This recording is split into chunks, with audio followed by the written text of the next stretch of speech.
مسلمان کے لیے روزے جو فرض کیے گئے آپشنلی نہیں ہے میرے عزیز، یہ آپشنلی نہیں ہے، اختیاری نہیں ہے، جسے چاہے وہ رکھے جسے چاہے وہ چھوڑے۔ ہاں ہمارے ہاں معاشرہ ایسے ہی ہے نا، ہاں صبح اٹھ کر کے لوگ پوچھتے رہتے ہیں روزہ ہے، روزہ ہے؟ کیوں پوچھ رہے ہو روزہ ہے؟ مسلمان ہے تو روزہ فرض ہے، روزہ فرض ہے۔ اگر میں آپ کو پوچھوں اچھا لگے گا؟ انسان ہو اچھا لگے گا، سامنے دکھ تو رہا ہے انسان ہے، پھر کیا پوچھنا ہے؟ مسلمان کے لیے روزہ ایسا ضروری ہے جیسے اس کے لیے انسان ہونا ضروری ہے۔ وہ روزے چھوڑتا کیوں؟ ہاں چند ہی چیزیں ہیں جہاں تخفیف دی گئی ہے شریعت میں، وہ سفر ہے یا مرض ہے، ایسا مرض کہ جس سے وہ نہیں برداشت کر پاتا، اس میں اللہ تعالیٰ نے اسے چھوٹ دی ہے، رخصت دی ہے، یا حاملہ عورت ہے، یا دودھ پلانے والی عورت ہے، یا پھر اب بہت سارے لوگ ایسے ہیں جو ہٹے کٹے ہیں، تندرست ہیں، توانا ہیں، روزے چھوڑے ہوئے ہیں۔ میرے عزیز، سب ہونے کے بعد اگر روزہ چھوڑنے کی کسی کو رخصت ہے نا، تو صرف ان عورتوں کو جن کی ماہواری آتی ہے مہینے میں یا بچے کے بعد، حیض و نفاس والی عورتوں کے لیے روزہ نہیں ہے۔ تو میں ان لوگوں سے پوچھتا ہوں، کیا تمہاری بھی ایسی کیفیت ہے جو تم روزہ چھوڑے گھوم رہے ہو؟ ناپاک ہو؟ ناپاکی آئی ہے؟ نہیں ہے تو پھر کیوں روزہ چھوڑتے ہو؟ ایک روزے کو چھوڑنے کی سزا حدیث میں بتائی گئی 900 سال دوزخ میں رکھا جائے، 900 سال۔ اب کیلکولیٹ کرو، اگر تمہاری زندگی کے روزے قضا ہیں تو کتنے 100 سال جائیں گے۔ اس لیے میرے عزیزو، جب تک طاقت ہے روزے فی الحال کے رکھو ہی رکھو، اگر پیچھے کے چھوٹے ہیں تو اسے بھی پہلے کمپلیٹ کر لو، ورنہ قیامت کے دن کی سزائیں نہیں برداشت کر پاؤ گے، بھگت نہیں پاؤ۔ یہ ہم جو بار بار کہتے ہیں آپ کے روزہ رکھنے سے میرا کیا ہے، ہم تنبیہ صرف اس لیے کرتے ہیں کہ قیامت کے دن اللہ تعالیٰ کے عذاب میں گرفتار نہ ہو جاؤ، عذاب میں گرفتار نہ ہو جاؤ۔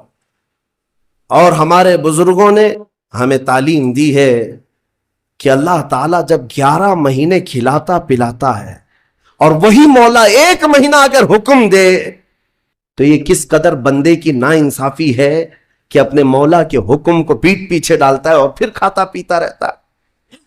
کیا اسے اپنے رحمان کی رضا کی اتنی بھی فکر نہیں ہے کہ یہ میرے مولا کی رضا ہے روزہ؟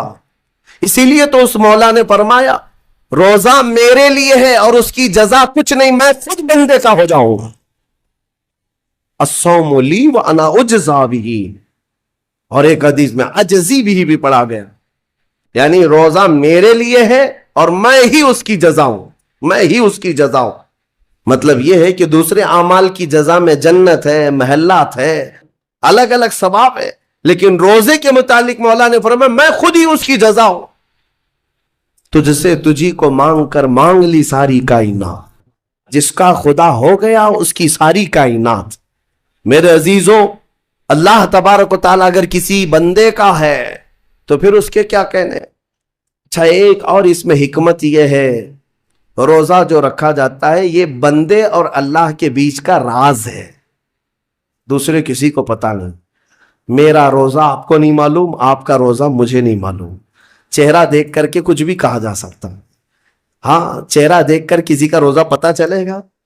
آپ کل سحری کر کے نیت کر کے روزے سے آئے ہیں، کسی کی پیشانی پہ تو لکھا نہیں ہے کہ یہ روزے دار ہے، آپ نے کہا آپ نے مان لیا، لیکن حقیقت کیا ہے یہ تم جانو گے، اللہ ہی جانے۔ بہت سارے تمہارے پاس موقع ایسے آتے ہیں جب ایک ایک گھونٹ نگل سکتے ہو، وضو کے بیچ میں، غسل کے بیچ میں، جب کوئی نہ دیکھ رہا ہو تب چٹکیاں لے کر اندر ڈال سکتے ہو، کوئی نہ دیکھ رہا ہو۔ لیکن بندے اور مولا کے درمیان کا ایک راز ہے روزہ۔ اسی وجہ سے ایک حدیث میں ملتا ہے قیامت کے دن جب ایمان والوں کو جمع کیا جائے گا اور جن کی بخشش ہو جائے گی، تو ان میں ایک جماعت ایسی ہوگی جو جنت کی طرف اڑتے ہوئے جا رہے ہوں گے، اور جنت میں پہنچ جائیں گے، کسی کو نظر نہیں آئیں گے، بہت تیزی سے وہ جنت پہنچ چکے ہوں گے۔ باب الریان ایک دروازہ ہے جو صرف روزے داروں کے لیے، جن کے روزے اللہ کی بارگاہ میں پسند آ گئے، وہ دروازہ صرف ان کے لیے، وہاں پہنچ چکے ہوں گے۔ بہت سارے اہل اللہ، بڑے بڑے مقامات والے وہاں موجود ہوں گے، پوچھیں گے تم کہاں سے آئے، کون سے راستے سے آئے؟ نہ وہاں نظر آئے، نہ راستے میں نظر آئے، یہاں کیسے پہنچے؟ تو وہ کہیں گے کہ اللہ تبارک و تعالیٰ نے ہمیں روزوں کی وجہ سے یہ مقام دیا۔ رب تعالیٰ کی طرف سے ارشاد ہوتا ہے کہ ان بندوں نے دنیا میں جو روزہ رکھا تھا وہ سب سے چھپا ہوا تھا، کسی کو پتہ نہیں تھا روزہ ہے یا نہیں، اس لیے جب میں نے ان کے روزے قبول کیے تو سب سے چھپا کر انہیں جنت کی طرف بھیج دیا۔ وہاں پر بھی یہ جزا دی گئی۔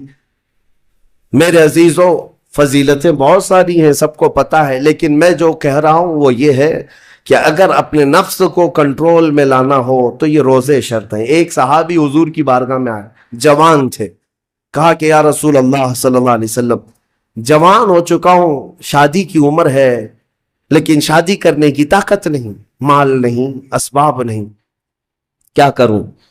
شادی نہ کرے تو گناہوں کی طرف چلے جائیں، خواہشات ہیں انسان کی۔ تو جانتے ہیں میرے آقا صلی اللہ تعالی علیہ وسلم نے کیا فرمایا کہ اگر استطاعت ہے تو شادی کر لے، ورنہ روزہ رکھ لے۔ شادی کے بدل ڈائریکٹ کون سی چیز؟ روزہ۔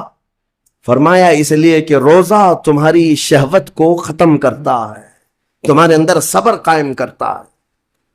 عزیزان گرامی، حدیث پاک کا یہ مفہوم میں آپ کے سامنے رکھ رہا ہوں۔ تربیت میں میرے آقا نے ان نوجوانوں سے کہا جن کی شہوت غالب ہے، جو گناہوں کی طرف زیادہ جا سکتے ہیں، ان کے لیے فرمایا گیا وہ روزہ رکھیں، کنٹرول میں رہیں گے۔ صرف رمضان کا ہی نہیں، سال میں اور بھی دنوں میں روزہ رکھو تاکہ تمہارا نفس قابو میں رہے، کنٹرول میں رہے۔ میں چند مہینے پہلے کچھ نوجوانوں کی کثرت کو دیکھ رہا تھا جو اپنے جسم کو شیڈول بنانے کے لیے، مینٹین کرنے کے لیے ڈائٹ پلان تیار کر رہے تھے۔ تو اس میں ایک بہت ہی بڑے ڈاکٹر ہیں جنہوں نے ڈائٹ پلان دیا، تو اس میں انہوں نے مینشن کیا کہ ہفتے میں ایک دن بھوکا رہنا چاہیے، صبح سے شام تک۔ وہ نان مسلم ہے۔ میں نے پوچھا تھا کہ یہ آپ کے ڈائٹ پلان میں کس لیے ہے؟ تو انہوں نے اس کی سائنٹیفک وجہ بتائی کہ ہفتے بھر میں ہم جو کچھ بھی کھاتے ہیں، کچھ ایسی چیزیں جمع ہو جاتی ہیں جن کو پگھلنے کا موقع ہی نہیں ملتا، ہم بار بار کھاتے رہتے ہیں، اس پر چیزیں جمع ہوتی رہتی ہیں۔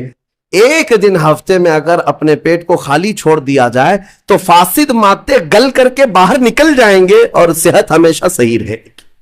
یہ دنیا کہہ رہی ہے، میرا مولا بغیر حکمت کے کوئی چیز تم پر فرض نہیں فرماتا۔ جس نے ہمارے جسموں کو بنایا، جس نے ہماری روح کو بنایا، وہی زیادہ بہتر جانتا ہے کہ ہمارے حق میں کیا چیز اچھی ہے۔ اس لیے اے میرے عزیزوں، اب ان نفس کے خلاف جو باتیں میں نے عرض کی ہیں، نوجوانوں، آج تمہارے لیے نہیں، پوری زندگی کا سب سے بڑا چیلنج ہے، سب سے بڑا چیلنج۔ جو اپنے نفس امارہ سے بچ گیا وہ صحیح سلامت دنیا سے چلا گیا، ورنہ موت کے وقت بستر پر روح نکلنے سے پہلے بھی نفس امارہ بہکاتا ہے۔ یہ شیطان کا قریبی دوست ہے، یہ دونوں کی سانٹھ گانٹھ ہے۔ نفس کی اور شیطان کی دوستی بہت گہری ہے، بہت گہری ہے۔ اسی لیے تو شیطان جاتا ہے تو نفس اس کا کام کرتا رہتا ہے، دونوں مل کر کے انسان کو تباہ و برباد کرتے ہیں۔ لیکن اس کے باوجود اگر آپ بچے ہیں تو یہ اللہ کا فضل ہے تم پر۔